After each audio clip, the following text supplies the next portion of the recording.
I'll also record. Okay, so welcome to the camera-guided tractor-mounted weeders online session. Firstly, I'm just going to make sure that people can hear me before I keep going too much further. Can I just have some nods from people that I am actually audible? Yeah, okay, perfect. I'm Sarah Stewart, the Extension and Events Coordinator for Organic BC, and the organizer of this event. And just a wee plug to our funders for the event. We're bringing you this session courtesy of funding from the BC Provincial Ministry of Agriculture and Food through the Sustainable Canada Agricultural Partnership. And I would also like to start by recognizing that we're hosting this session on all of the unceded and sovereign territories of across this province, known colonially as British Columbia and known colonially as Canada, the sovereign and Indigenous territories. So I am currently hosting as an uninvited guest from the territories of the Leewat and the Statliam nations, and I would like to acknowledge these First Peoples and their rights to the land that they should have. And I think many of you are working within different territories across the province and the country and possibly further afar. And I would also like to give recognition to those people as well and the First Peoples of those lands. Going to admit some more people. There we go. So this session came about as part of a contract that our organization is holding with the Ministry of Agriculture. We're doing some work on behalf of them around agri-tech weeding equipment. And it is basically comprised of a steering committee to begin with of BC producers and other stakeholders to get a sense of what BC producers were interested in learning more about in terms of agri-tech in the weeding space and put on some demos and some sessions like this one. And one thing that came out loud and clear was that people were really interested in tractor mounted equipment still and camera guided, which I know is not new and emerging tech, but it is something that people are really interested in learning more about and is very much what they're interested in adopting. So as it is a steering committee, this is the direction I was steered in. And so hence this session is happening. I'm recording this session, so if anyone has any issues with being recorded, let me know and we'll cut you out of anywhere we post this recording. Yeah, and then before we start, I want to launch a poll, which is just a really, really quick two-question poll. If everyone can just answer that poll, that would be amazing. It's just asking what you produce and where you're from. And then I'll just run through the format. We have three different companies that are being represented today of tractor-mounted camera-guided equipment. And we have a combo of reps and or dealers and then end users of the equipment. So just to get a well-rounded view of sort of specs and what's available, but then also some real-world information about using the equipment. And so each presenter is going to speak for around about 10 minutes. And after each sort of rep grower combination, then we'll open it up for questions. And then there'll be a chance for questions at the end as well. If you have any questions while the presenters are speaking, then you can pop it in the chat. But if you can start that question with the word question so I can sort through the chat and just understand which is a question versus which is just chat. And then you can also just wait until the end and put your hand up and then we'll get through everyone's questions as well. I think that's about it. We're the different companies and people that we have, I'll just introduce you to and then we'll get started. We have Carre equipment we're going to be starting off with. And we have Lucas Cartier, who's the North American sales manager for Carre equipment. And then following him, we have Brent Harris from Fraserland Organics, who is actually the BC dealer for the equipment, but is also first and foremost an end user and has been using various different pieces of the Carre equipment for years on various different vegetable crops. And then we have Joe Sutton from Sutton Ag. He's the operations manager, and he is going to give us a rundown on the Lemken and Steketee products. And then we have two end users actually who are going to give us a bit of a rundown on their experience. We have Hans Bishop of Prairie Earth Farm from Illinois, and then we have Mike Hutley from Hutley Acres in the North Okanagan in BC. And then lastly, we have Michelle Van Ikkelen, who is from a company called M Automation, and he's a BC dealer of various different pieces of farming equipment, a lot of agri-tech equipment too. And he is going to be talking about Einbock equipment, but also Raven's precision guided steering systems. And unfortunately, we don't have a farmer, an end user, to talk about the use of any Einbock equipment. That farmer couldn't make it, unfortunately. So that is where that is at. But what I'll do is I'm going to hand the spotlight over to Lucas, and I'll get him. You can just share your screen when you're ready, Lucas. Hold on one second. And yeah, carry on, Lucas. So, Welcome. good morning, everyone. Thank you, Sarah, for the opportunity to speak today. I will share my screen.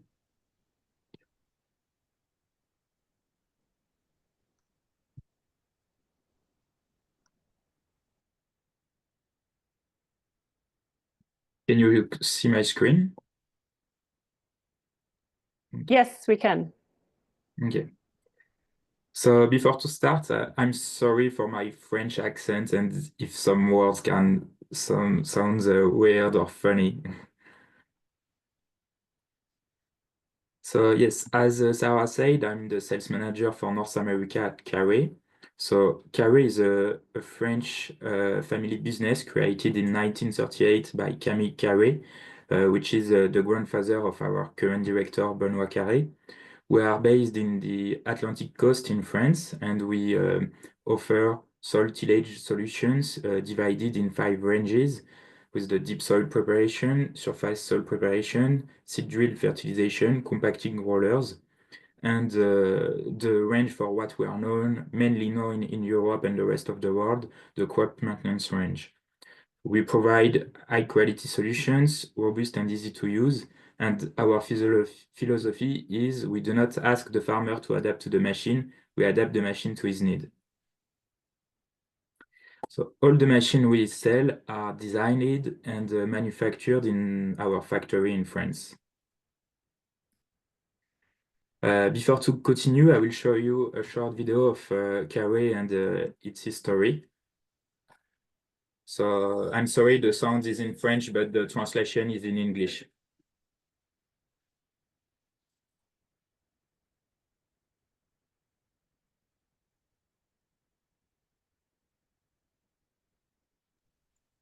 I don't think we have any audio. Is that okay, Lucas?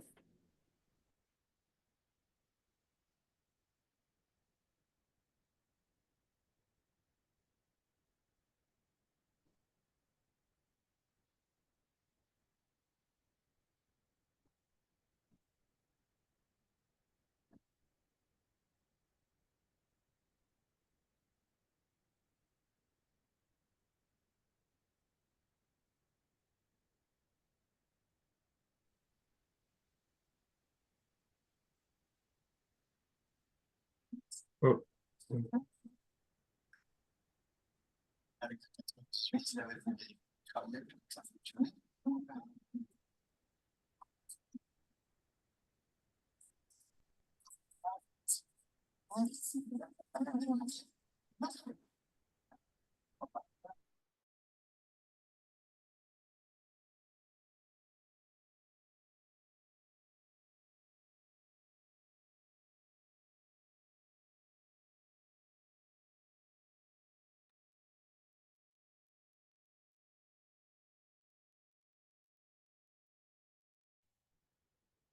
Cost.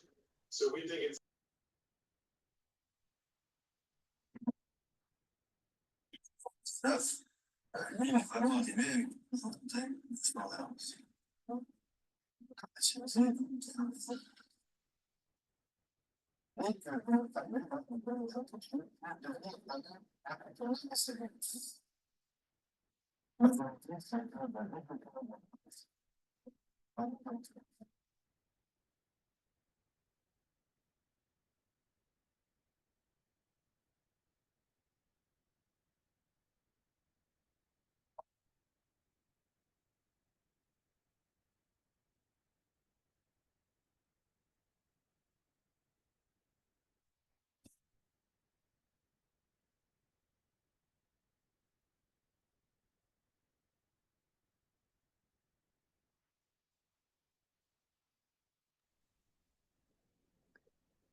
Lucas, we don't have any audio. I don't know if is that okay? Yeah. So there is no audio on the video, that's it? No, I mean there are subtitles, so that's great, but there is no audio. Like I can't personally hear any audio. Yeah. Occasionally it comes through.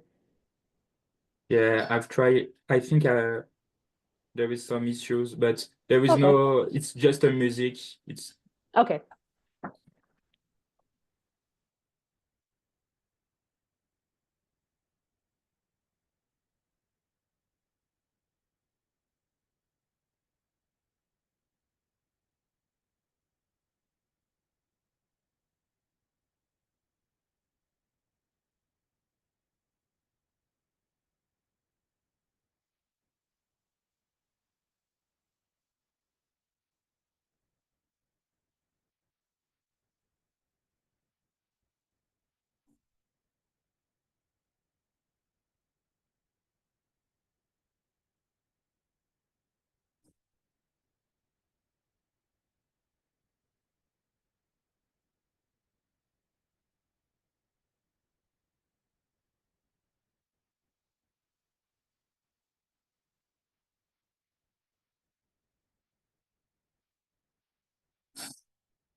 So in the video, you have been able to see a few of our products. And here on this slide, you can see all of our ranges of products and our products. So the range that is interesting us today is the crop maintenance range, in which you can find the pasture regenerators, tine weeders, the rotary hose, and the row crops and cultivators and guidance systems. So at Carre, we have different solutions of guidance system. The first one is the Econet SGI, which is an integrated guidance system directly on the frame of the cultivator. With each guidance system, you can choose between the keep line camera guidance. So the keep line camera will track the row as soon as the plants reach 1 inch in diameter. Or you can also choose a sensor-based guidance for crops with a rigid stem, like corn, for example. And you can also have a combination of both keep line camera and sensors. Another solution is the PreciCam. So it's a guidance system in the form of an interface that connects between the tractor and the cultivator. And for 2 years now, we also offer the PreciCam XS, which is more designed for vegetable crops and specific row tracks. To speak about the keep line camera, so the keep line camera precisely guides the cultivator thanks to its high definition optics, which analyze the entire color spectrum. The camera is available with a dual camera option, for example, for a large number of rows. The touchscreen in the cabin of the tractor is really easy to use and quick to set up. In less than 10 minutes, you can set up the whole guidance system, or you can even explain to someone else how it works. It's very easy to use. The efficiency of the image processing enables to the detection of crop rows even in the presence of significant weeds. And I just highlighted a few key points to keep in mind about the guidance system. So as I said, it's really easy to use and quick to set up. You can reach high working speed up to 15 kilometers per hour with an optimal accuracy of 1 inch on each side of the row. Now to speak about the cultivators. So all the guidance system we have seen are available with our Econet, which are our cultivators. So we have the fixed Econet, mainly if you have a low number of rows to cultivate and a fixed row spacing. We have the foldable Econet with the foldable monobin if you have one crop to cultivate with one row spacing. If you have several crops to cultivate and several row spacings, we will more advise you a foldable twin beam. And if you have a large number of rows, we will advise you a double folding Econet or a wide. Now to quickly speak about the Econet units. It's a common and configurable weeding unit base. You can choose between several tines and plant protectors. We also offer the possibility of an individual lifting of the Econet unit, either manually with an hydraulic command or automatically via GPS. The two solutions for the lifting of the Econet unit are either horizontally or vertically.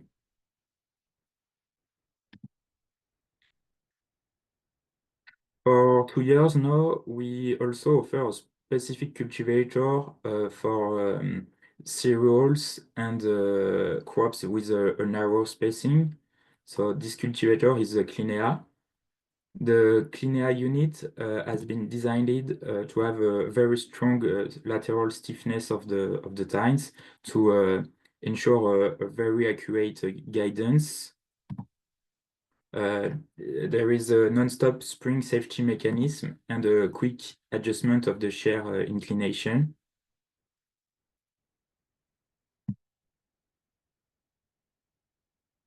With each cultivator, you have the choice between several equipments. For example, we can do mechanical in-row weeding with the net line. We offer 3 different stars with different diameters and thickness, depending on the soil's conditions and the crop conditions. We also offer localized liquid and solid fertilization and localized spraying, as well as a broadcast crop seeding solution with the same lock. We have also plenty of options, for example, the comb options for finishing the work between and on the rows. It will help to bring the weed roots to the surface to promote their desiccation. The LED lights options available with the keep line camera. It will allow you to work in low light conditions or during the night. The riding chair or the disc option to throw soil onto the row and bury the weeds. And the opener disc to work very close from the row, and many more options. Just before to finish, I will show you a short video of our guidance system. So in this video, you can see our last machine. This is the Econet SGI Duo frame. So we have 2 different guidance systems with keep line camera on this machine. So you can, it's a double frame cultivator, which allows to cultivate 2 planter passes in only one time. So it's available in 2 by 3 meters, 2 by 4 meters, and 2 by 6 meters.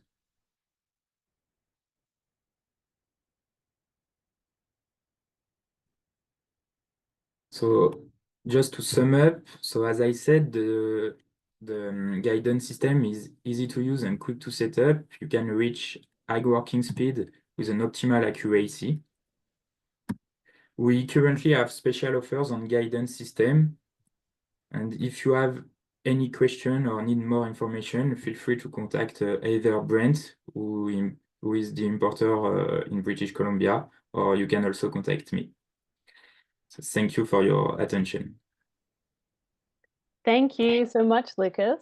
Before I open it up to questions, I'm going to hand it over to Brent now and get him to give us his rundown. Let me just unmute. Oh, there we go. I'm also just going to put you in the spotlight, Brent, before you get started there. Okay, so Brent doesn't have a presentation, but he's going to give us a rundown on all the different permutations and pieces of equipment that he uses on various different crops on his farm. So thanks so much, Brent. Take it away. Thanks, Sarah. Thank you very much. Pleasure to be here. A little bit about Fraserland Farms. We're a 6th-generation family farm. We farm about 2,000 organic acres in the Fraser River Delta, kind of outside of Vancouver. We've been at the organic thing for about 30 years, learning how to deal with the weeds without chemicals. It's been a journey.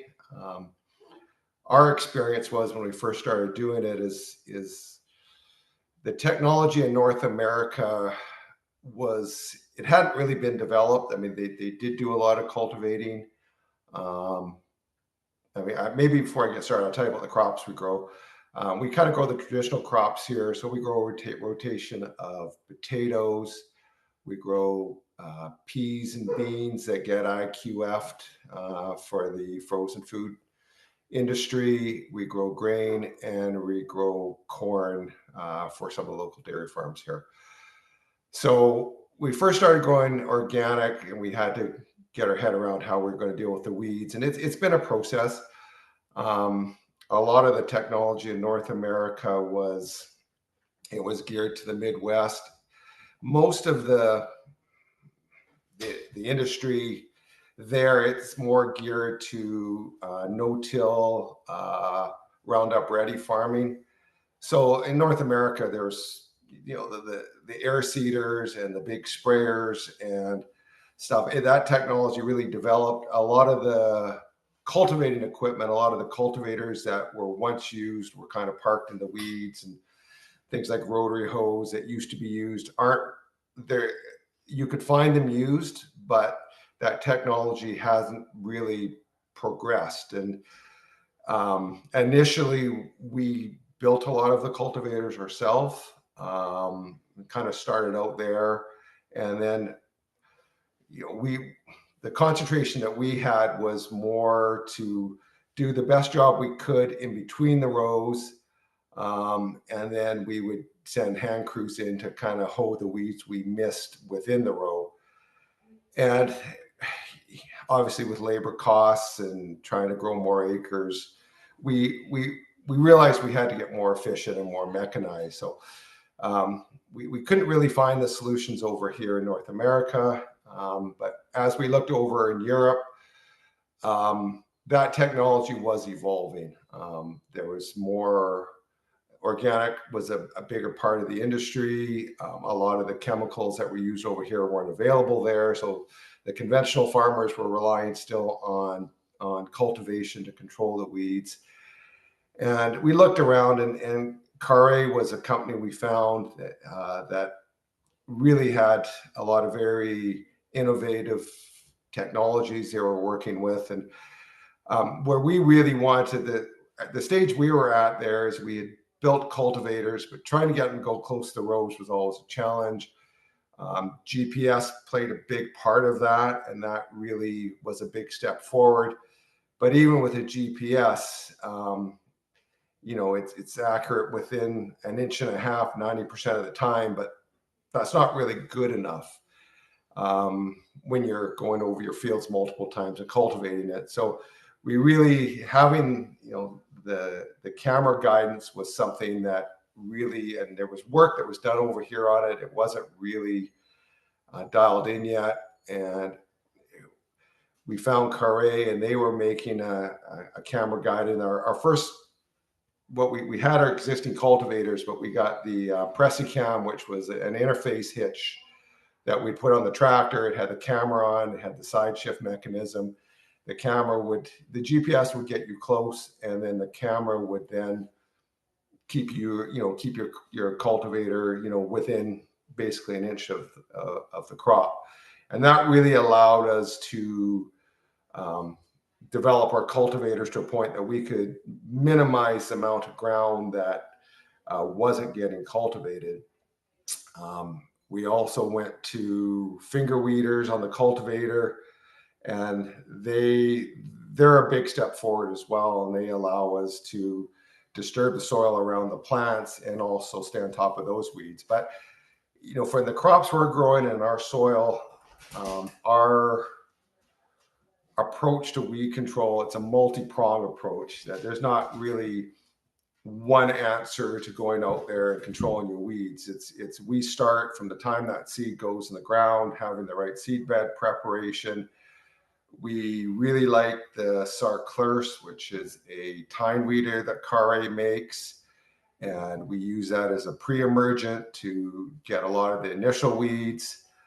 There's a stage of the crops when they're first poking through the ground that they're quite sensitive to mechanical damage. And so there's a window there when you got to be very careful with your blind weeding. After the crops are up, we like to use a rotary hoe, and that thins your weeds out that are germinating. Carre makes, it's called a RotoNet. It's a very, very nice rotary hoe. I mean, you can find old rotary hoes back in the Midwest and on the prairies, and they're the same technology. The Carre one, they fold up really tight. I mean, we're running on about a 26-foot planter width. So all our weed control on our crops is based on 26 feet. So our tine weeders, rotary hoe, cultivator, we run at 26 feet. On the grain and the peas, the corn and the beans, we run on 6 by 30 row spacings. But anyway, a lot of for getting the weeds with the finger weeders, the tine weeders, the rotary hoe, you want to get those weeds when you can't see them or they're very small. And that Lucas had a picture of a corn plant and there was a couple tiny weeds there. That's about as big as you want them to be to stay on top of them with those kind of tools.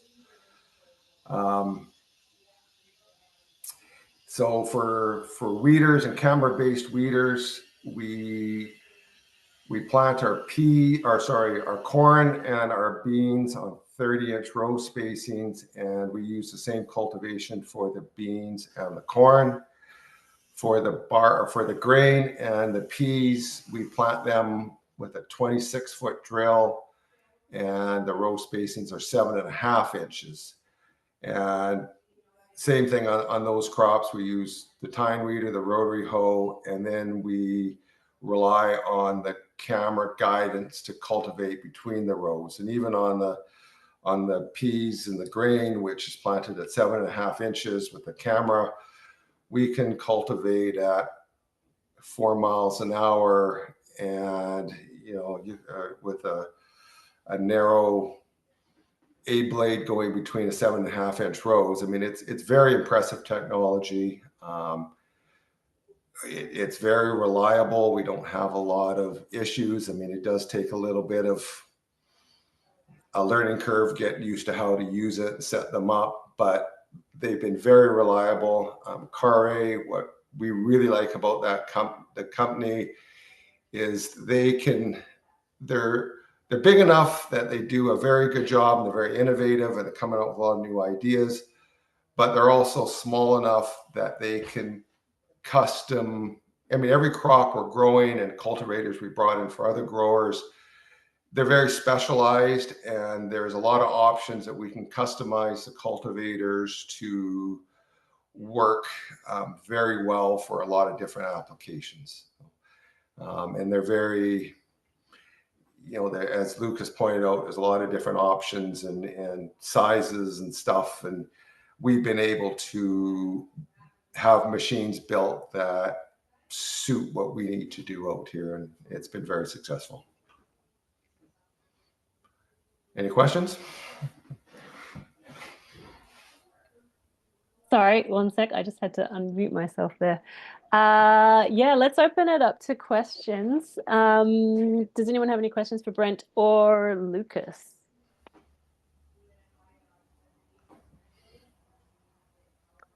Andrew, I think you're muted. Oh, hi there. Can you guys hear me all right? Yes. I've got a question for, I guess, one for each of you.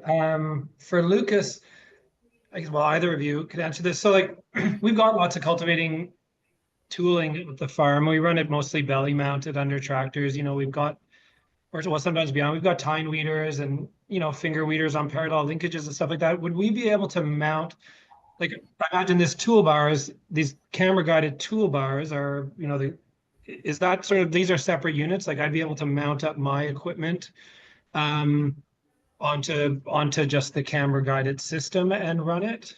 That's pretty simple stuff, or? Yes, I'm not sure to understood very well, but if you speak about the interface guidance, so our Pressicam is you can put the cultivator you want at the rear of this. It's not a problem. Right, so it's just following a row of plants, whatever cultivator you've got. And so in the camera itself, like if you know we're running sort of 3 rows at a time type of thing, we would have the way it's set up is it's just it's locked into one row and moving based on that, right? Yeah. Yeah, you can. It will depend of the crops and the row spacing, but sometimes we can let the camera see several rows. So like that, it will increase the accuracy of the guidance. So it will just depend of the crops and the row spacings. Understood. That's good. And Brent, I guess, are you generally always running camera guidance on your tooling now? Kind of that's the norm over there? Well, for sure on the corn and the beans, once they're up, and any of the cultivator that we want to get really close, we definitely use cultivators. On our potatoes, where you've got very defined valleys and stuff, we don't. And then, like I said, we do rely a lot on the blind weeding as well. I mean, that's the finger weeders. It's always like it's getting those weeds that grow within the row is always the challenge. And like I said, and once those weeds are kind of there and they're established, they're really hard to fight. So, I mean, we usually use a rule of about every 4 days, we want to kind of be in the soil and disturbing it. And, you know, and we see it like where we don't, like on our blind weeding, you know, there's areas that the harrow or the rotary hoe doesn't pick up, and like you don't really think you're doing much, but you go there, you know, 4 weeks later, and it's amazing how many weeds were there and how effective those tools are. So on the blind weeders, we do use GPS. We do try and stay in our planter wheel tracks, but we're not using camera guidance on the blind weeders. But for sure on the cultivators and the finger weeders, they're all 100% we use camera guidance and GPS. That's awesome. We have the same experience. Sometimes we feel like we're not doing anything and we quit and don't do the last acre and see like, wow, we probably should have kept driving. But I guess, and one of the best information I would love to hear is, like, I imagine you're cultivating, you know, a couple thousand acres of organic crops. You're probably not doing it anymore, but at some point you guys must have been running belly mount equipment and just watching the row. What do you feel like relative, like, do you feel like relative to, you know, if you were to compare the accuracy of, you know, running an Allis-Chalmers G or even a nicer, more modern belly mounted tractor and watching the row with your eye, do you feel like this camera's doing as good or better a job? We never run belly mount cultivators. I know when we were growing more and more beans, and there was a grower down in Washington, and he had a whole fleet of belly mounted tractors. He mounted finger weeders on it. And I think that's a really long day out there if you're doing it by eye and looking behind you. I think having those weeders right down below you, I mean, that if you're going to be doing it manually, that's the way you want to do it. On the 3-point hitch out back, you know, just the way it works, you look back, see what the job's doing, and your hands on the wheel, you look forward. It's challenging. And when we used to do it, we used to in-row rotivate all of our crops. We'd have Mosho in-row rotivators. we had to put our best drivers on that, and you could tell when they started getting tired, you'd get a lot of cultivator blight out in the field. And like I said, it's been a journey. Definitely GPS was a big step forward, but then we wanted to get those cultivators as tight as we could, and the camera was very effective for doing that. For the amount of acres we're doing, that works for us. But if you're right on top of it in a belly mount thing, and you're right there and doing a smaller acreage, I think you could do a very good job too. Yeah, we're just so curious. It doesn't sound like you guys are rolling with these camera mounted weeders and wishing you could get closer with it. Like, it sounds like it's just doing the job well for you. Like, they're very reliable. I mean, the only times we have issues, if you have a lot of dust, and if you're going in, if the wind's the wrong way, and if the camera can't see the row, then you can lose the signal. And then if we find on the corn too, when it gets bigger, and if you've got a strong crosswind and it's blowing the crop one way or the other, the camera and the software, it kind of assumes where the row is. So, I mean, you do have the option. There is a nudge feature on it where you can offset the implement, whatever, a centimeter or two, or one way or the other. And I mean, sometimes you get a situation where the crop is all being blown one way. You might have to nudge it a little bit and adjust it while you're going, but that's very doable. But and running them at night too, and when we've got more than one cultivator now, and we try and cultivate during the day, there is lights, the xenon lights, where you can cultivate all night, but it seems like that interface between just when the sun's coming up or it's going down, the light, it's a little tricky right then too. I mean, if it's completely dark and you got your lights on, it works really good, and if the sun's good, it works good. But just at sunset and sunrise, it can be tricky too. But other than that, they're very, very accurate.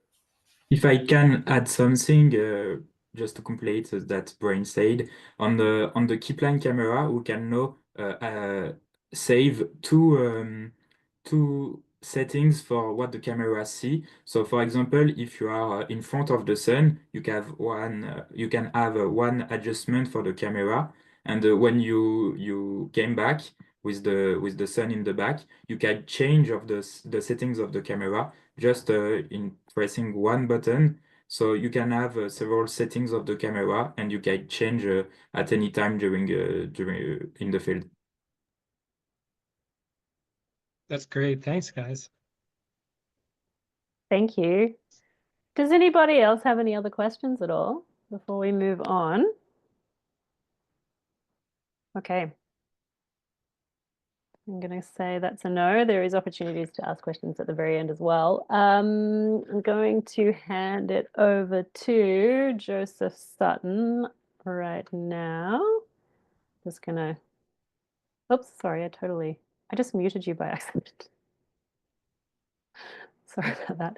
I'm just going to give you the spotlight. Hold on one second. And then feel free to share your screen. Yeah, thank you so much, Joseph. Yeah, so I'm Joe with Sutton Ag. Sutton Ag is a specialty farm equipment manufacturer and dealer. We're located in Salinas, California, and we also have an office in Yuma, Arizona.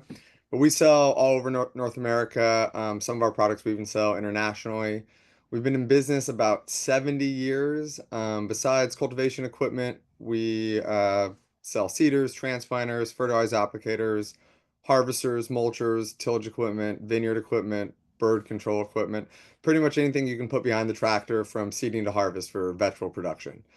We've been carrying and Steketee / Lemken. Lemken bought Steketee 4 or 5 years ago. So it's all the same now. It's all Lemken equipment, but Steketee is the brand that is generally recognized for specialized cultivation equipment in North America, where Lemken is more known for primary tillage equipment, but they've now gotten into what they call the crop care side of things. We've been carrying Steketee equipment for about 10 years. It's been exciting to watch the technology advance so rapidly over that time. There's a big drive, especially I think up in British Columbia, but also here in California and Arizona, to automate and mechanize weeding anywhere you can. The availability of labor is decreasing and the cost of labor is increasing. So those pressures are more or less in wherever you go in the country or the world. But I mean, on my drive to work every day, I see $1 million weeder, at least one of them. It's been really exciting just to see how far the cultivation equipment has come. The Steketee equipment is very similar to the Carre equipment we just saw and to the Einbock equipment we'll hear about later in terms of the type of equipment. So I'll kind of just give a general overview of the Steketee line and kind of how we like to set up things and show you some pictures, and then we'll have Hans and Mike kind of go into more detail on the actual running of the equipment. Um, Steketee is a very broad line of cultivation. You can put together a single row cultivator, very basic, rigid tools, no guidance, or you could even just buy some, more modern tooling, finger weeders, A-blades, harrows to put on an existing implement like an Alice Chalmers G or an old Williston or anything like that. And then at the same time, we can put together a fully automated AI weeder for automated in-row weed control and everything else in between. Um, so what our goal is, the equipment is very modular. We choose the style of row unit, the type of tools, the size of the cultivator, matched up to your very specific growing practices. So everywhere you go, the soil type is different, the crop is different, the row spacing, the type of bed, if it's raised, flat, ridges, the number of acres farmed, and even down to the cost and availability of labor in your specific area. And all those factors are going to influence what kind of cultivator that you specifically need that's going to, fit all those parameters. So our goal in putting an actual cultivator together is to get the greatest amount of soil cultivated and weeds controlled, right? That's what we're all after.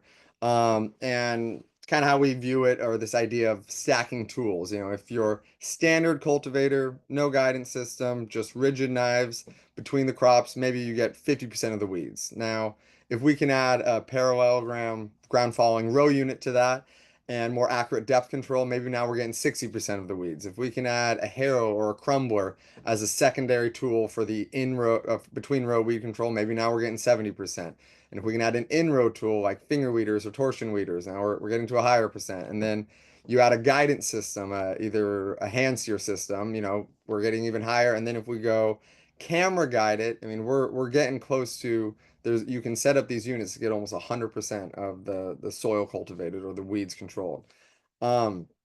The camera system, kind of the focus of today's conversation, really allows you to use in-row tools like finger weeders, torsion weeders very effectively and without the fear of crop damage, and get your knives very close to the seed line. Now, we also have hand steer guidance systems where you have an operator sits at the rear of the machine and guides the unit either via a steering wheel or a joystick. But a camera system is always going to be able to identify the crop and the seed line quicker than a human's going to be able to. And there's a certain point where you're paying someone to sit on the back of the machine and get dust in their face all day, where you paid for that person by buying up to the guidance system eventually. Um, the camera system can identify your crop and move the toolbar back and forth as quickly as your crop could handle how aggressively you're cultivating. So I know some guys running our machines in organic corn and they're going, 12 miles an hour just because the corn can just get thrashed and completely handle it. And then other guys that are in carrots that are just emerging and you're going very slow and trying to just identify that very small crop. Another cool feature of the Steketee camera system is the remote login features. So if you're running your machine up in BC and having any problems with it, not identifying the seed line correctly, don't know how to calibrate it perfectly, I can log in California and control your machine. Steketee in the Netherlands can do it. Lemken in Iowa can do it. And so it's really been helpful in keeping the machines going. And to go on what Brent said about sometimes there's problems with the sunlight or the dust or identifying the crop correctly.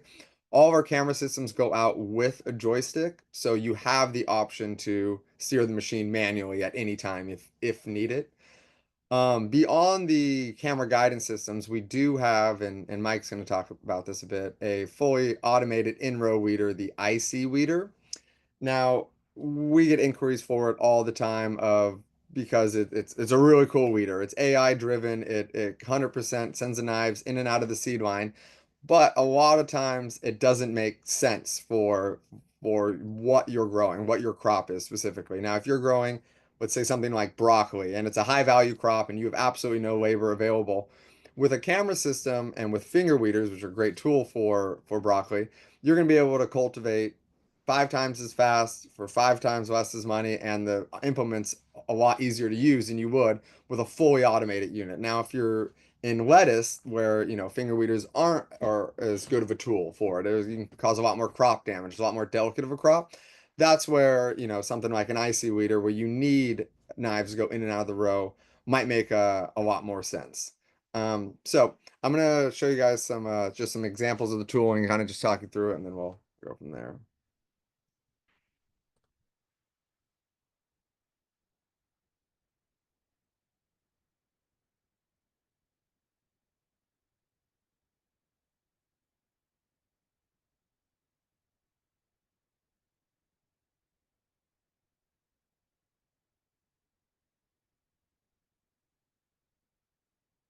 All right, can you guys see my screen here? Yeah, we can see it. Okay, perfect. So Perfect. this here just kind of shows some examples of how modular the tooling is, or how many options there are. So based off your specific, all the growing practice we already talked about, we're going to set up the row unit to fit your exact needs. There really is a million different ways you can do it, and it really matters to get that highest percentage of soil cultivated for your specific growing practices. Um, this here kind of shows the different hand sear guidance systems. So the unit on the left with the grayed out toolbar, now that's an electro-hydraulic hand sear system. So you're using the hydraulics of the tractor, and there's 2 pivot points that would attach to either a Steketee cultivator or your existing cultivator, and with a hydraulic ram, and you're moving it back and forth. Now you can adjust how quickly you want it to move back and forth, how reactive the system is to a joystick, but it's a very nice system. It's like playing a video game back there, just steering it back and forth. The system on the right is it's a hydraulic assist. So you're actually you're not using hydraulics at a tractor, but there's an onboard hydraulic reservoir, and you're using a steering wheel to move the gauge wheels in the wheel track. Now, this is your least expensive guided system. A complete hand sear system like that probably runs $3,000 to $4,000. And then the step up from that would be the hydraulic hand steer. Now, our hydraulic hand steer system is the exact same hitch, uh, uh, toolbar, everything that we would be on our camera guidance system. So a lot of people start at the hand sear system and then can upgrade to camera guidance at a later date. So in this picture, you'll see that same toolbar from before on the hydraulic hand steer. The unit on the left is what a complete cultivator would look like from us, where you have a camera that's identifying exactly where the seed lines are and just automatically moving all your tooling left to right. The system on the right, you see there with the tractor side hitch in back of the same camera system, allows you to take this camera system and put it on any existing implement. So we're all talking about cultivation equipment, but if you had a fertilizer applicator and you wanted to precisely put the injector knives right next to your seed line, you could attach this to a fertilizer applicator and camera guide that implement. This is a popular system because everyone already owns a cultivator. Maybe you don't need a completely brand new cultivator that's going to triple the cost of this new implement. Maybe you want to just camera guide your existing implement and add finger weeders to it. So that's an option as well. And then the last system I was going to talk about is this high density weeder. So this is from the company Oliver in Italy. Now it's in this system we use they're basically sawtooth blades that are arranged on these row units, and it's using the same kind of camera guidance system where it's identifying exactly where the seed lines are and moving the whole implement left to right. And in this system, you can get down to 1.5-inch row spacing. So for crops like spinach, leafy greens, parsley, cilantro, carrot, onion, any kind of high density crop where there isn't any traditional mechanical cultivation available because the row spacing is too tight, you're able to do it with this kind of implement.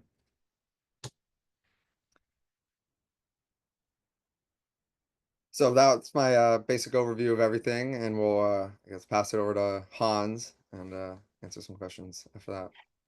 Thanks so much, Joseph. I will hand it over to Hans. I have some questions, but I'll save until Hans and Mike have spoken. Just give me a second while I get him set up here. I was furiously writing notes down as you were talking. Okay, let me just give you the spotlight, Hans. Awesome. Thanks so much, Joe. Hans, welcome. Thank you. I'll hand it over to you. And so Hans, if you just want to give a little rundown on your farm, I believe you've been using a couple of different IC weeders in the past, like you're using something now and you have used something in the past, and then just what crops you're using it on and the rundown on the different tools that you're using and any advice on challenges and successes. Yeah, thanks. So we're in Atlanta, Illinois, in the Midwest, heart of the Corn Belt. And we've been growing organic crops for since about 2000. My wife and I came on in like 2009 and started growing organic vegetables and started that business up. And as that business morphed, we became interested in mechanical cultivation. And as that growth occurred in the mid 2012 to 2015, we started looking for mechanical weed control to save on labor dollars. And that's when Joe and I met and started working together.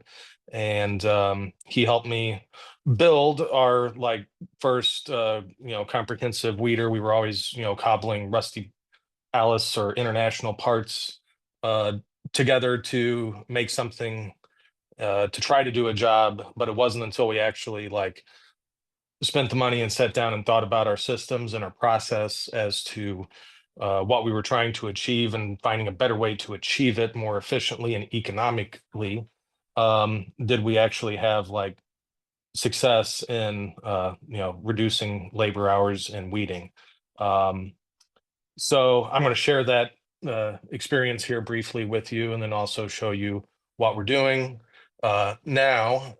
In 2019, my dad retired, and he was doing organic grains, so I bought him out and then moved into the organic grain business. We also have conventional grains as well, and we have since in 22, I think was our last season, growing any vegetables, and now we're just all grain. So I have experience on both sides, and I'll share that now. So, like I said, we started out, kind of searching for a system, and as we began trying to fight the war on weeds, we found that we really needed to figure out, what is our direct seeding system going to be? How are we going to direct seed stuff? How are we going to transplant stuff? And how are we going to do those things accurately?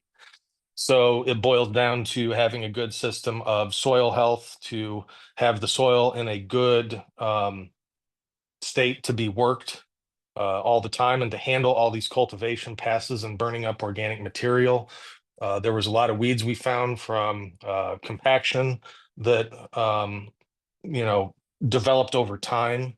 So once we started relieving compaction from some other areas, we began to have a better handle on weeds. And then also, as you see over here on the left, unfortunately, I never owned a machine like this, but this is putting down fertilizer and forming a nice raised bed at the same time. So making sure your fertility system is in order, as well as your bed system if you're going to do beds, so you can run the same machine over all your crops, whether it's direct seeded or transplanted. And this is kind of where Joe and I started working together, and we had to fabricate something to have just a single driver. I did not like the idea of wasting time and money on a employee sitting on the back of a hand steer system. I wanted to do all this stuff myself. So This is an old Alice Chalmers G. It was inspired by, I think the guy's name was Ted Blomgren from upstate New York, who had a similar setup with Steketee parallel linkages that, but he didn't have the fingers, or maybe he did. I don't exactly remember, but I wanted these systems to be separate so the spring loaded arms could be set with the finger weeders independently of the tools that are in the ground. And I think that gives us the most flexibility. This is the only video I can find of this, but this was actually in field form. We were just touching up some rows with it.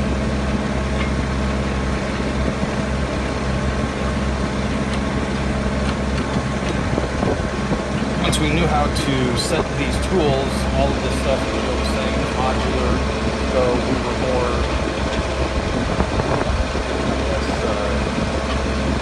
we knew how to set stuff up once we graduated to a bigger system. And obviously an Alice Chalmers G only has so much horsepower and there's only so much soil you can throw, only so fast you can go through your field to get larger numbers of acres done at the time. And is there a way to? Oh, it was hard What's to hear. It was hard to hear you talking over the top of the noise of the Oh, video. okay. So anything you'd said there, I don't know if people caught. Just to give you the heads up. Oh, sure.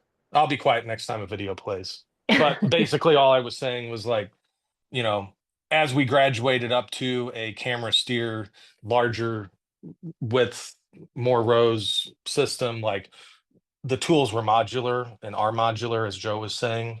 So we knew how to set them and we knew how to, you know, we knew what we needed. All these tools are nice and sexy and everybody likes talking about steel, but the important thing we need to remember is timing, and the tools are only going to be as good as your timing.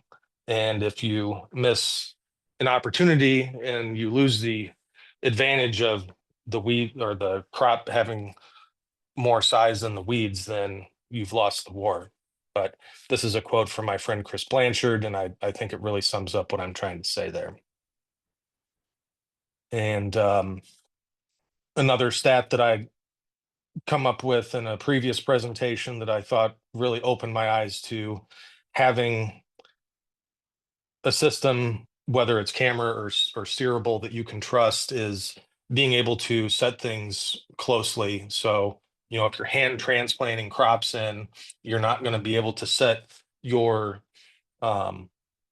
hoeing units as precisely as you can if you're mechanically transplanting your crops. So if you have a 30 inch row here and your hoeing in between your rows is only 19.2 inches wide, you're leaving 36% of the area of your field or plot uncultivated.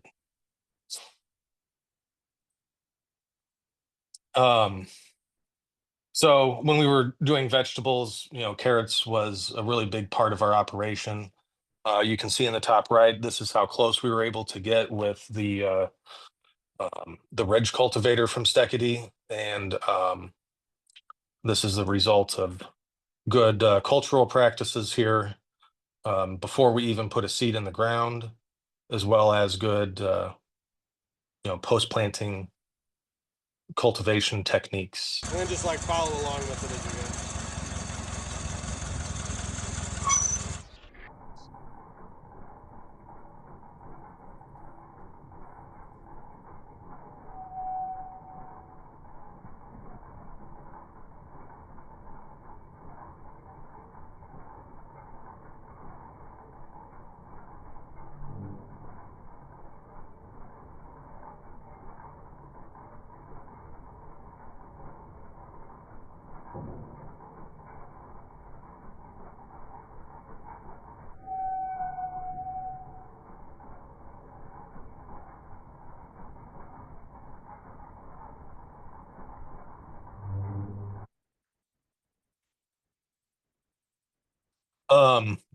So then we graduate to a IC light, and you know, taking the information I know from growing vegetables, I know how I want to set up the grain side of the farm.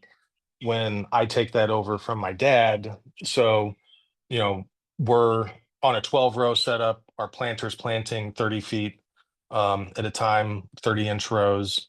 And our IC light is 6 rows, so that works pretty well with that setup. We do have some other cultivators that we use that are, you know, front mount on an older International that we do 12 rows at a time, and they both kind of serve 2 different purposes. But also, if we're trying to beat a rain or something like that, we can, you know, have up to 3 people out cultivating different fields and different locations, because we're a little bit more spread out now on the row crop side of things, and be hitting a lot of acres at one time. So this is just a cool video that Joe shared with me that eventually we'd like to work into, and it's GPS, I believe. Joe could probably tell you the exact technology, but when one of our pain points is like point rows and fields that are odd sized, and as you can see in this video, like with that technology, each row unit or spring-loaded arm for the finger weeders is lifting up as its row meets the end rows. Oops.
Obviously, the video on the left was in some young turnips, and I was working with University of Michigan. I think that cultivator's actually up there now, but the one on the right is one from last year.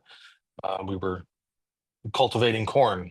So a lot of the same technology from the previous manufacturer that spoke, you know, with being able to adjust things manually on the screen, and also, you know, there's a wind setting. So if the wind's blowing out of the west, you know, it knows when you lift it up and turn it around that it shifts the other way where it's looking to steer the cultivator a little bit more or less the other way, into or against or with the wind. But yeah, any questions? I think what we'll do is hold on for questions until Mike Hutley has given a bit of a rundown on his IC weeder, and then I'll open it up to questions. So Okay. thank you so much, Hans. So much, Yep. so much information there. Great. Okay, so I'm going to, Mike, I'm going to give you the spotlight there, but I'm going to share my screen and show the videos that you had. Is that correct? And then when would you like those videos? Oh, you're muted. Can you unmute yourself? There you go. I can do it. Hold on a second.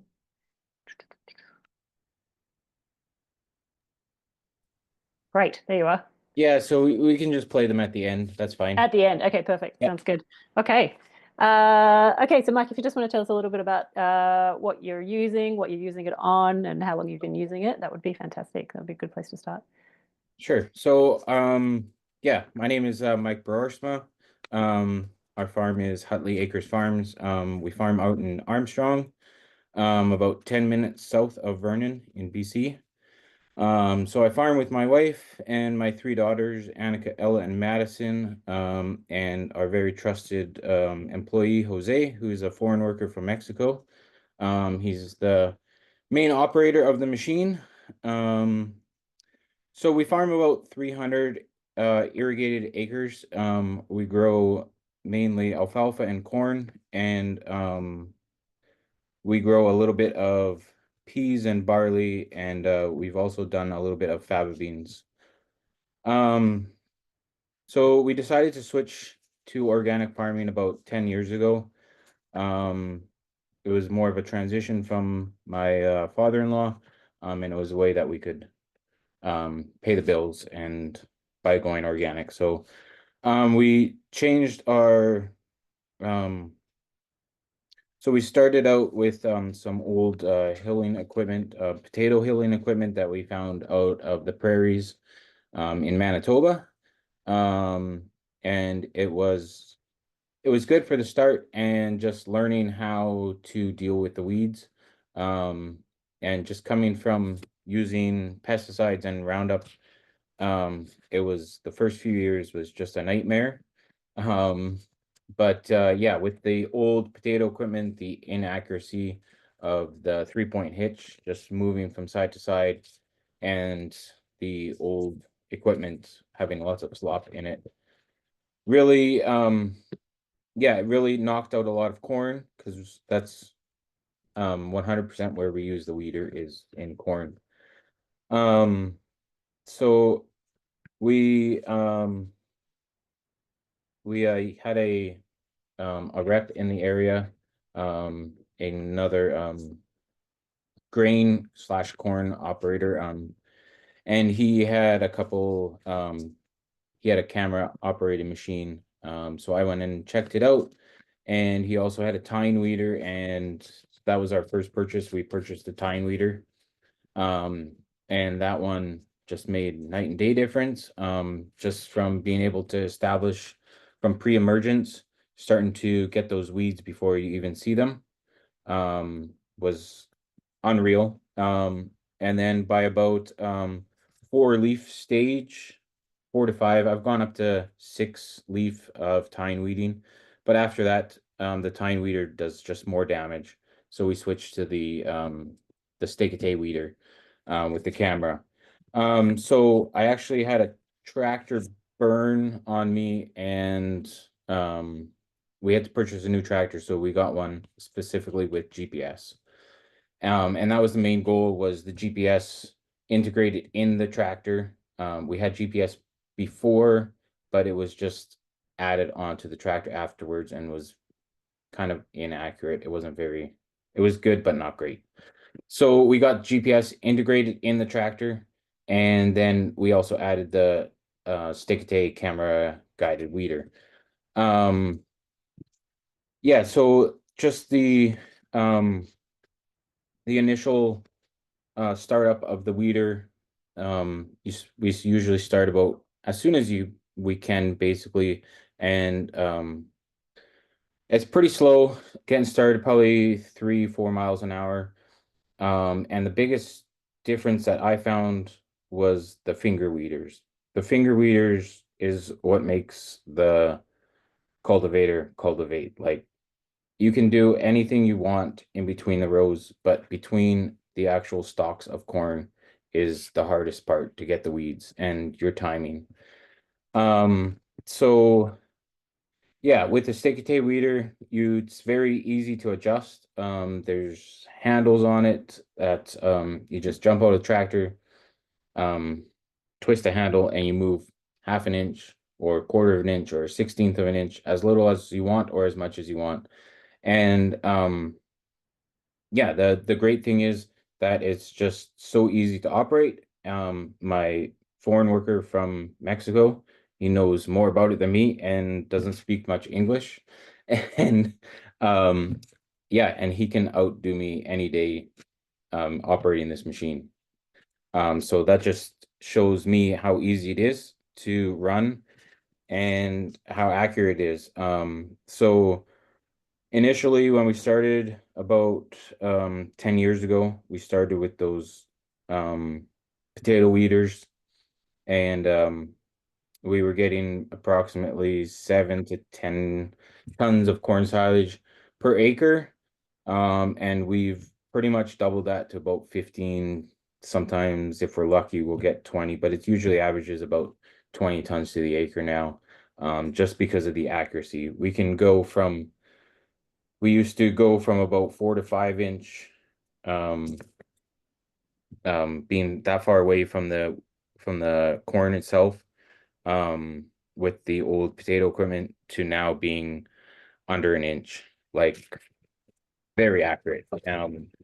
And yeah, it's just the videos pretty much tell the story how it is. And these are just snapshots of what I've done, and how we were doing it. So just take a look at the videos and it basically explains itself. Okay, give me a minute. Can everybody see that? Okay. So this just basically shows the machine moving from side to side.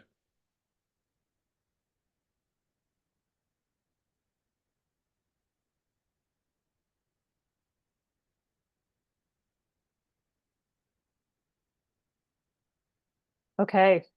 There's 4 clips, so I'll just go through them. So Mike, you've got the finger weeders here on the, Yep.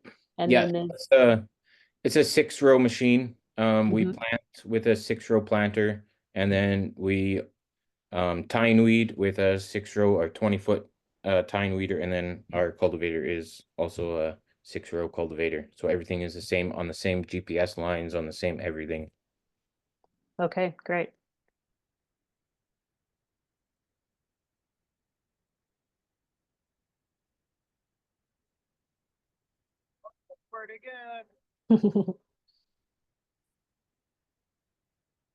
Sounds like a happy weeder.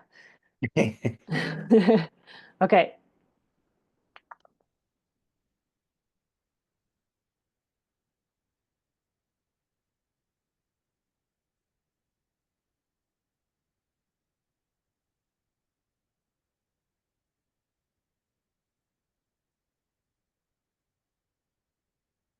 Beautiful. And the last one, that's yeah, such a good angle to be able to see what's going on there.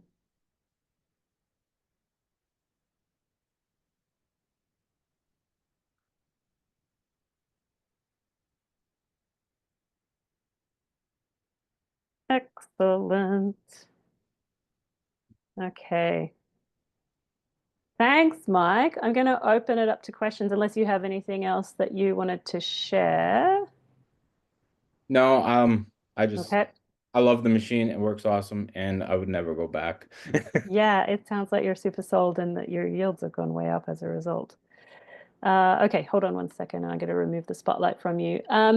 Does anyone have questions for Joe, Mike, or Hans?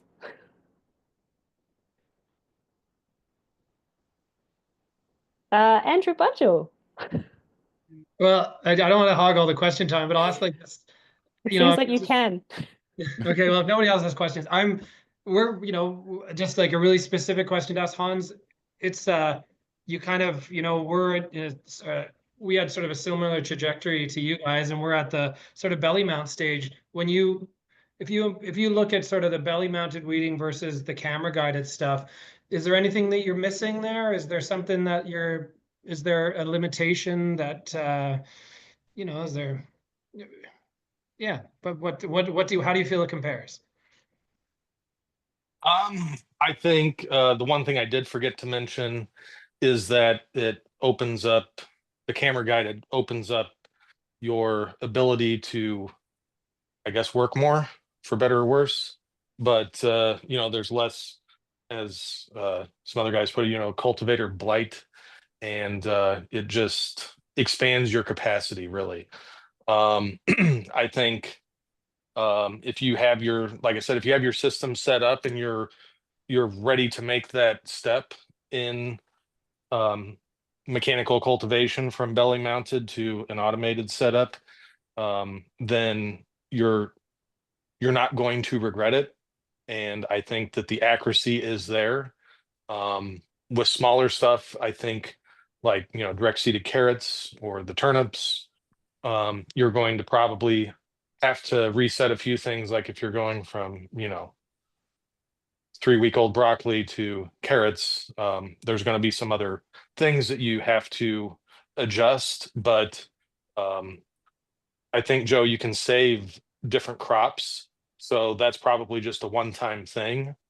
If you're always hitting crops at the same time, like now we just got corn and soybeans. So it's like, all right, this is, first pass soybeans. We know what we have to do and we know how we've got it set up for that. And then first pass soybeans is different than first pass corn. Okay, that's really interesting. So there's a bit of learning from crop to crop. So I was kind of imagining it just following the road no matter what was there. I'm Joe, I'm really curious about that. What's the, what is my story? A typical day I'd go out there and we're 15 acres of just everything, right? So I'd be cultivating everything from three rows of carrots at 15 inches to, two rows of broccoli and maybe one row of pumpkins, all in 15, 30 or 60-inch spacing, and at different growth stages. What kind of stuff would I run into? Yeah, so you're inputting into the monitor or into the software what your growing configuration is. So if you're going to add a crop, you're going to add, carrots, 3 rows at 15-inch spacing. So the camera is looking for 3 rows at 15 inches apart.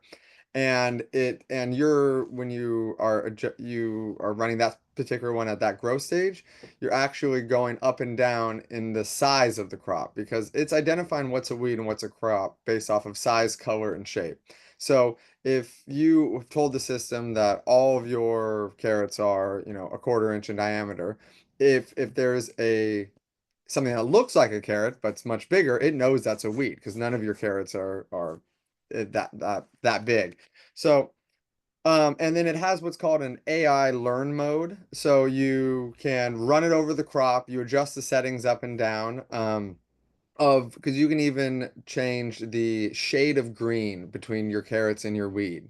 And it'll learn which one is a carrot and which one is a weed. And using all those so you can run it over the carrots in the learn mode, and it'll learn your crop and know that's exactly what, Andrew's carrots look like. And you save that setting, and next time you run in those carrots, you just select that program. So you would set an initial, crop in the software for each of your crops at your specific row spacing. So when you go into the pumpkins, it knows there's only a single line of pumpkins, and it even knows what your pumpkins and with your weeds and your soil looks like. Okay, that sounds cool. And the setup, you guys would, if you're describing it in words, kind of the setup is pretty easy and quick. You could set up a crop if you've done it before. You could set up a crop in 1 minute. Okay, that's cool. And my understanding of all these tools, just looking at one, for some reason I've understood all these presentations as the camera's looking at one row and just following it. It's actually looking at the like a few rows.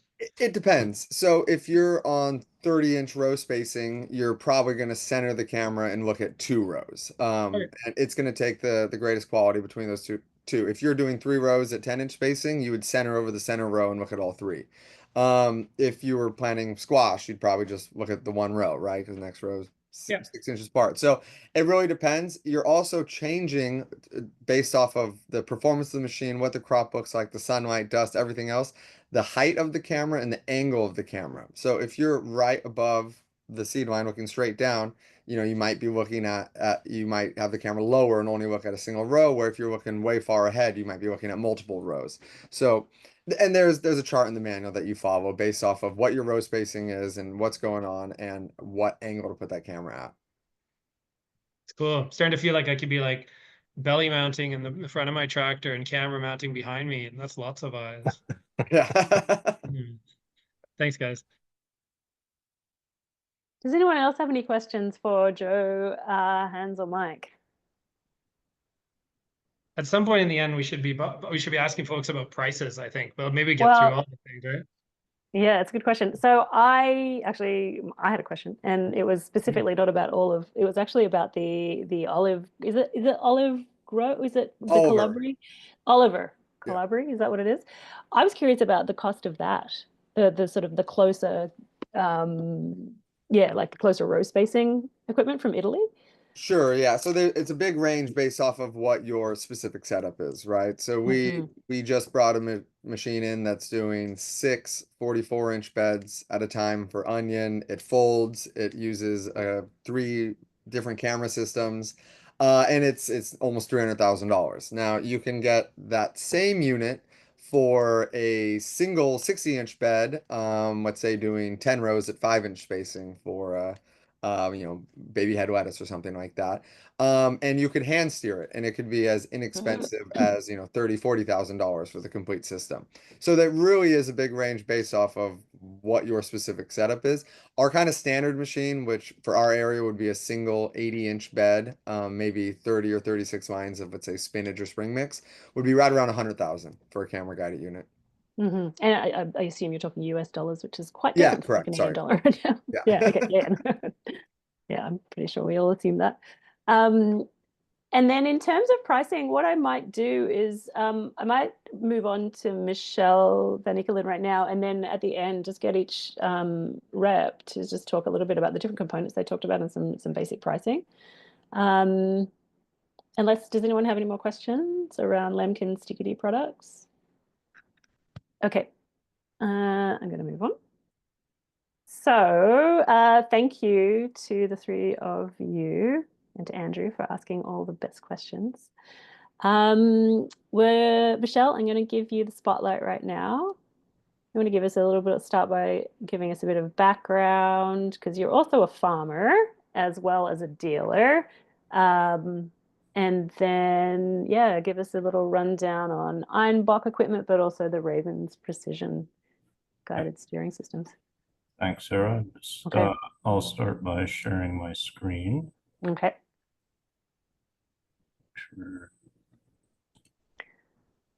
While you're doing that, I'm actually going to throw a link in the chat right now that'll just sit there. And it is just a very short 3-question survey for the end of I'll remind you at the end of the session as well. That the funders would love it if you could fill out, all participants. Okay. Okay. Good morning, everyone. As Sarah mentioned, my name is Michelle Van Eekelen. I'm a dealer for Raven Industries aftermarket guidance systems, as well as Einbock weeding equipment. I'm based in Abbotsford in the Fraser Valley. And as Sarah mentioned, my family is vegetable farm here in Abbotsford. So I understand the challenges of managing weed control in modern farming, whether it's organic or conventional farming. Part of my company's philosophy is I aim to provide my customers with the right solution for their use cases. Today, I'll talk about in a bit more detail the Einbock RoGuard camera guided system, as well as Raven's VSN camera guided system, but I will also talk about Raven's implement guidance systems, which are GPS based.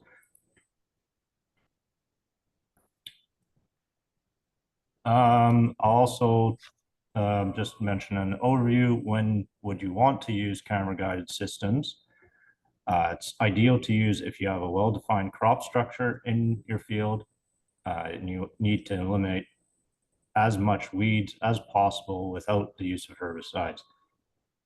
They can get closer to the crop than GPS guidance systems, but that's also not true in some cases. For example, GPS guidance can work very well, almost just as good as camera guidance in fields that are straight. If you're dealing with contours or curves, then camera guidance is a better option. Manual guidance is an option. A buddy seat, like on a Steketee, where you have somebody sitting on the back of the implement, and you could also upgrade those later to a automated guided solution. I'll start with the Raven options. Raven's really the innovator of implement steering. They started from the company they bought in 2013. That company was SPG, based out of Holland, who started with implement steering almost at the same time as their precision GPS steering. For implement steering, disc or wheel steering is preferred as opposed to side shift, as it's very direct acting. And as you can see here on the Raven system, it comes on its own frame that is able to be transferred between multiple implements with a forklift. Suitable for the lightest equipment where you just have a single disc, to very heavy equipment. I myself use it on a hilling rotavator that weighs somewhere around 5,000 kilograms. That's a double disc system.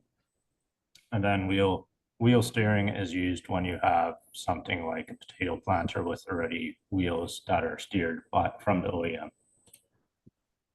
Side shift steering, it's available either as an independent A-frame that sits in between the tractor and the implement, or you would permanently mount the side shift cylinder to the implement. It's usually more suitable for equipment that really digs into the ground.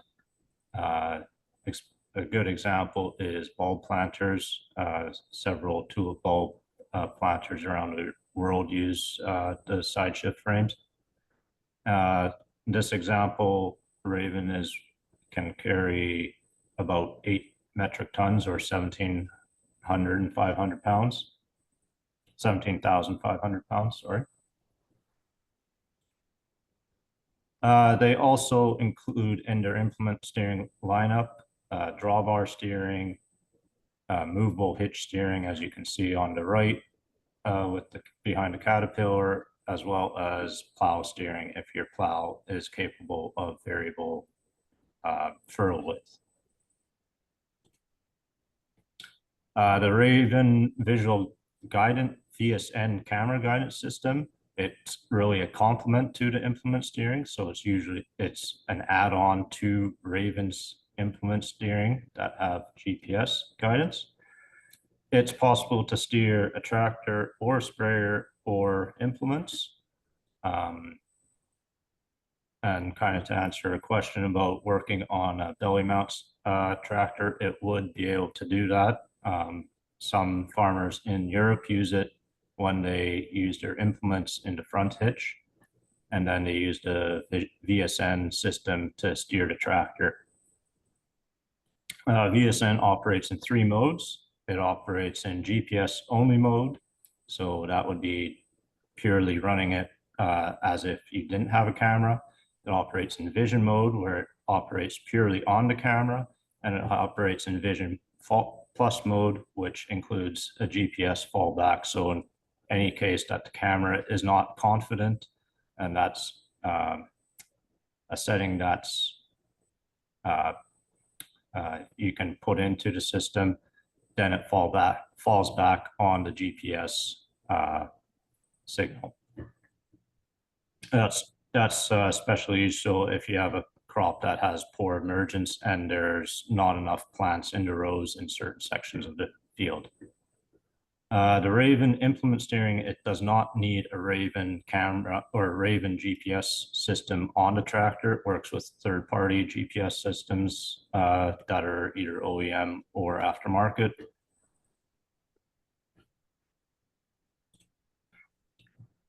This is a movie. Yes. So it's been proven in the crops that you see here on the screen. It can work accurately up to 19 kilometers per hour. Some farmers use it on their sprayers, even up to 20 miles per hour. I think that's about 30 kilometers per hour. What most farmers have found in Europe is if they seed with implement steering, they do not need the vision system unless they're using it in curved parcels.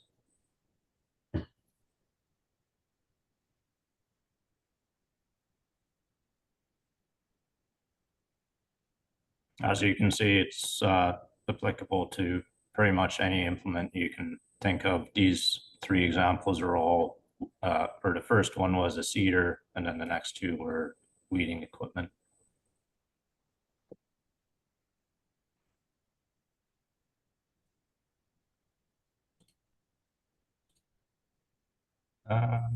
I'll just want to go over quickly the pricing of the Raven systems. I'll start with just the implement steering. If you're looking at this steering, it ranges between 20 to 40,000 Canadian. Side shift is 26 to 30,000, and the wheel steering option is 13.5 to 18,000. And the VSN camera is able to be added to any of those and that's for 14,000. 14000. And then also to mention the Raven aftermarket tractor GPS ranges from 25,000 to 28,000. Move on to Einbock. Einbock is a family-owned company. They're almost 100 years in business, based in Austria. They focus on weeding and light tillage equipment. They offer their row guard for any of their in-row cultivators. It's a compact frame that's optimized for their weeding equipment, but it's able to be used on other manufacturers with other manufacturers' weeding implements as well. It has a 500 or 19.5 inch stroke, so it gives 250 millimeters left and right distance. If you add this in between your weeder and your tractor, the center of gravity of your implement only moves back about 20 centimeters or roughly 8 inches. It's also available with a frame extension for very small working width implements. One of the highlights of this system is that the camera setup is very simple to use. The system walks you through, it calculates the height automatically, and the guides make it very simple to set up. You have an option for adding a second camera to the system. That's particularly useful with the wider implements, or if you're operating difficult conditions where the system will prioritize to steer based on one camera or the other one.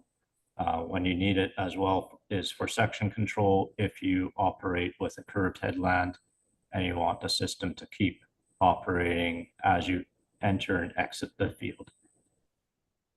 It's also available with lights for the LED lights, not only light up the field or the camera in the dark, but it also has a different set of operating parameters for night work. A short video of showcasing how it works in the field. One of the things Einbock really stresses is that their movement is very smooth.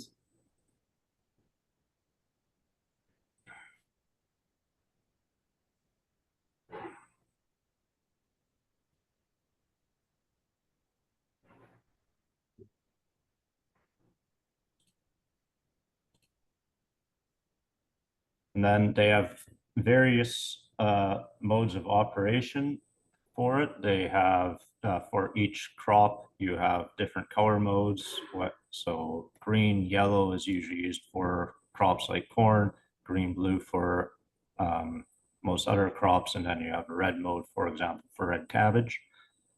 If you operate in conditions that are extremely weedy, you can operate in a 3D mode where it differentiates the crop rows from the rest of the field by that the crop is usually slightly taller than the weeds.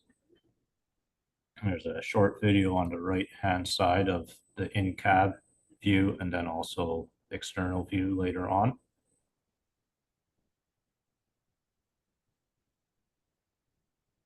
In this case, the weeder is also equipped with section control.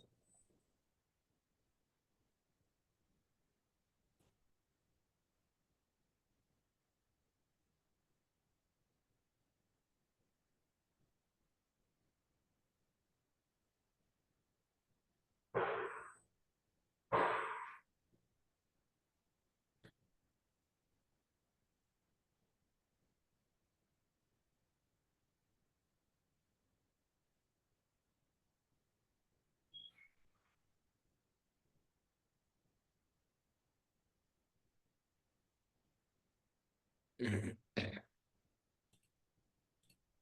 then just go over the pricing for the Einbock system for the row guard.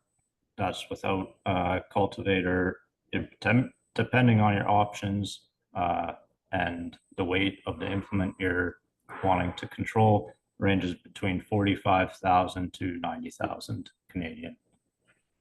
Do you have any? Unfortunately, there's a farmer with some experience with Einbock, but he wasn't able to make it today. So I'll field any questions you guys have. Thank you so much. Michelle, if you want to stop sharing your screen, and then we'll be able to get eyes on everybody. Does anybody have any questions for Michelle? Yeah, we did have a farmer lined up, but unfortunately it did not pan out, an end user. Oh, Andrew. Okay, well, one of the things that stood out was just the mention of maybe not needing camera guidance with if you planted via GPS. I guess it's a question for like for everyone that's presenting today. Like, is that sort of the norm if you're, you know, if you can, well, I guess this is the only GPS. I guess Brent was running GPS, but not with any of these systems. Okay, then the question for this, Michelle, you're finding that our farmers are finding if they plant out with this system, GPS planted, that the camera is kind of sort of irrelevant at that point, or? I would say unless you absolutely need to get within the last 2 centimeters of the crop row, then GPS can get within 3 centimeters. That's providing RTK precision with tractor and the implement. So that's GPS. The tractor is obviously being driven GPS for the planting as well as for the weeding, and the implement needs to be driven by GPS. Tractor doesn't need to be, sorry. Oh, right, because it steers, the implement steers. Yes. Okay. The basic idea is because the tractor's pivots around the rear axle, so any steering that happens, the front of the tractor moves. Say you're steering left, it'll move left. Due to pivoting action, the implement will move right. So implement steering counteracts any of those late steering movements. Okay, yeah, that makes sense. And I'm noticing from the three or the I guess there are 4 different presentations, we're kind of using a few metrics. I think Carre was discussing 1-inch plant diameter seemed like the limit, and then I think the Raven stuff was talking about sort of 3 centimeter plant height as the limit. I don't remember where we were with the EC, but we were talking about, or the Steketee stuff, we were talking about some pretty tiny carrots. Like, is there kind of like a standard? Because that's some pretty important stuff, sort of when this thing is effective, and what metric? Is there one that we all agree on that we can use? Joe or Lucas? I think they're all very similar. Or Lucas, what were you gonna say? Yeah, yes, I think it's very similar, and it's just advice because to be honest, I've seen a camera working in the smaller plants. It's just advice to optimize the guidance system, but yes, it's quite similar. Yeah, fair enough. Okay. When it's not like the fully automated weeders out there that are sending the knives in and out of the seed line where they're needing to identify each individual crop versus a weed. It's just trying to find the center of the row, which is a lot easier to do. And it also depends on crop to crop. You have something like onion that's standing straight up, it might have to be bigger for the camera to be able to identify it versus something that is gonna have a better leaf structure. Yeah, that totally makes And sense. also depends on your camera angle, how far ahead the camera sees versus a more top-down view. And Mike, you had something to add there? Yeah, so I've noticed that if you are for corn especially, anything below about 4 leaf stage, it just won't detect it. But you can adjust the camera and it will get closer, but it's just very ineffective for that machine to find its placement.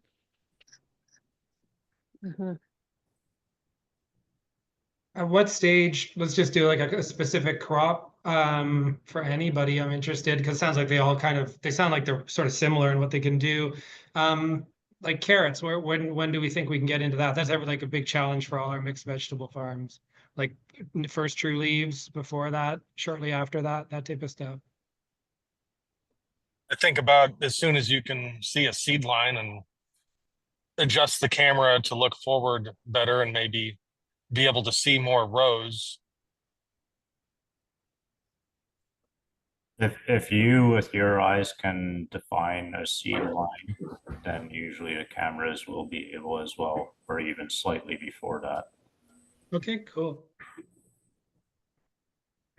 Does anyone have any other questions before I throw a question around about pricing of some of the equipment that people have been talking about?